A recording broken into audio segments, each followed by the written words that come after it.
morning, day 16. Our day starts with topping up the oil in the parking lot of Precision Power Sports of Lethbridge, Alberta. This is what my day 16 is going to look like for a long ways. Occasional rolling hills. This is quite the tall hill for this area.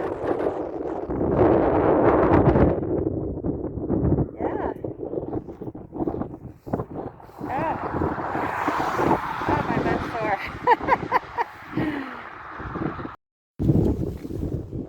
My hair's been dirty, babe. They are taking a break from the wind. Oh my God. The Great Plains of Canada.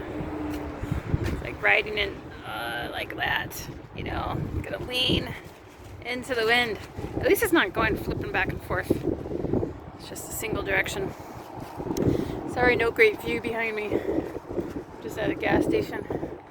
Give me the sky though. The sky is amazing.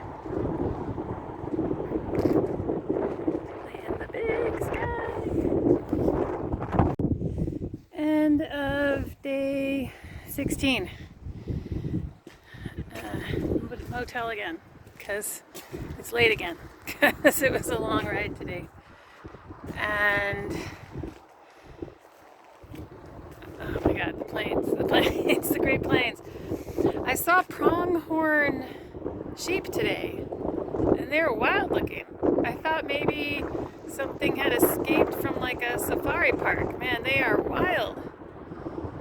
And I also saw off in the distance rain. So motel. I had dinner at a pub that was recommended by some party riders that I met at the Burnstall Festival. It was okay. It was actually pretty cool. They call themselves motor sports enthusiasts or motor vehicle enthusiasts. And their patio was decorated with antique trucks and stuff. And yeah, they had a veggie wrap. So that's good. Yeah. End of day 16. I'm in Cree country now. Traveled all the way from Blackfoot country to Cree country, which means I came from Alberta to Saskatchewan.